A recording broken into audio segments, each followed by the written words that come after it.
1/5 of Gaza's land. And even these shrinking spaces are under threat. Bombs are falling on tents, on families, on those with nowhere left to run. And people are being killed simply trying to feed themselves and their families. The search for food must never be a death sentence. Let me be clear. Israel, as the occupying power, is required by international law to agree to and to facilitate humanitarian relief. Meanwhile, humanitarian operations continue to be strangled. For over 3 months, shelter materials and fuel for critical services have been blocked. Doctors are forced to choose who gets the last vial of medicine or the last ventilator. Aid workers themselves are starving. This cannot be normalized. A handful of medical supplies finally crossed into Gaza earlier this week, the first from the UN in months. But this only underscores the vast scale of the crisis. A trickle of aid is not enough. What is needed now is a surge. The trickle must become an ocean. We need concrete action so aid can reach all people swiftly, at scale, wherever they are. Any operation that channels desperate civilians into militarized zones is inherently unsafe. It's killing people. It's time for an immediate ceasefire in Gaza, the immediate and unconditional release of all hostages, and full, safe, and sustained humanitarian access. The problem of the distribution of humanitarian aid must be solved. There is no need to reinvent the wheel with dangerous schemes. We have the solution. A detailed plan grounded in the humanitarian principles of humanity, impartiality, neutrality, and independence. We have the supplies, we have the experience. Our plan is guided by what people need. It is built on the trust of communities, donors, and member states. And it worked during the last ceasefire, so it must be allowed to work again. To those in power, I say, enable our operations as international humanitarian law demands. To those with influence, I say, use it. To all member states, I say, uphold the UN Charter you recommitted to just yesterday for the 80th anniversary. Let us bring in life-saving supplies. Let us reach people where they are. And let us recognize that the solution to this problem is ultimately political. The only sustainable path to reestablishing hope is by paving the way to the two-state solution. Diplomacy and human dignity for all must prevail. Thank you. Thank you very much, Mr. Secretary-General. The Gaza Humanitarian Foundation today accused the United Nations of misinformation and a campaign of misinformation about killings near their food distribution sites. I wonder if you could answer this allegation. We didn't invent the images everybody has seen. Mr. Secretary-General, Amélie Bottelier from AFP News Agency. My question is on Sudan. General Burhan this morning released a statement saying he had a phone call with you and you suggested a one-week ceasefire in Al-Fasher, that he accepted it. So can you confirm that, and can you tell us if you also talked with the RSF and what their answer is? Thank you. We are making contacts with both sides with that objective, and that was the fundamental reason for that phone contact. We have a dramatic situation in Al-Fasher, and you remember that some time ago a big convoy of UNICEF and WFP was bombarded.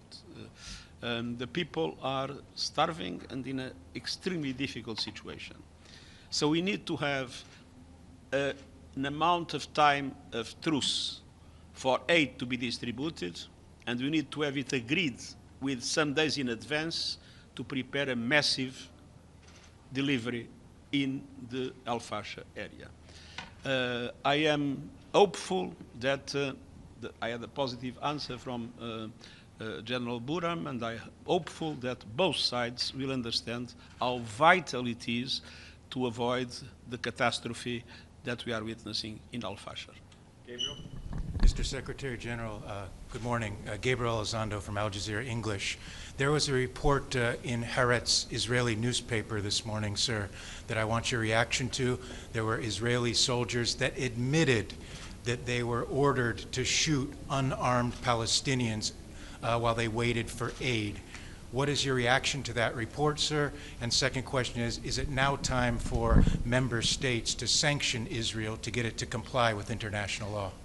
Well, we don't need a report of that nature to acknowledge that there have been massive violations of international law, and indeed, when there is a violation of international law, there must be accountability. Joe? Thank you. Joseph Klein, Canada Free Press. Palestinian President Abbas has said fairly recently that the path to a full permanent ceasefire in Gaza and ending the conflict includes not only release of the hostages and withdrawal of Israeli troops, but also the complete disarmament of Hamas and Hamas's giving up of its power and authority. I wonder if your comments on the suggestion that as part of a full peace arrangement that Hamas be required to disarm and give up its authority. Well, we recognize the Palestinian Authority as the legitimate authority in the Palestinian territory, and of course we will support any peace initiative led by the Palestinian Authority.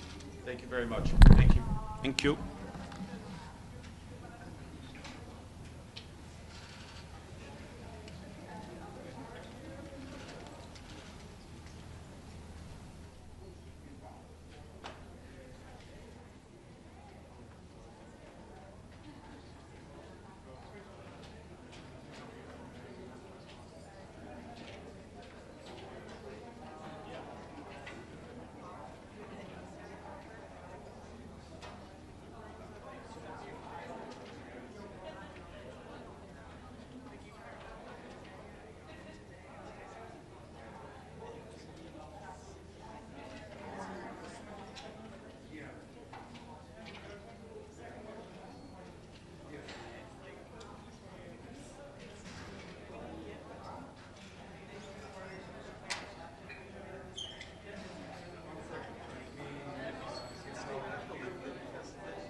James, headset.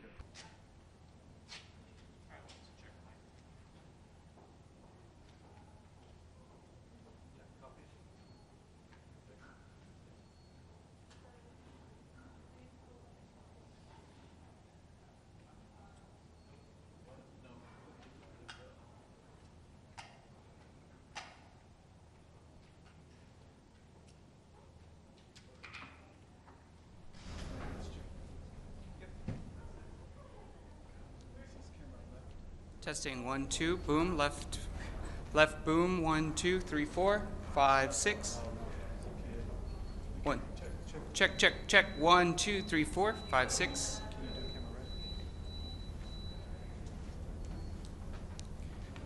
Testing camera right, boom, testing right, boom. 1, good.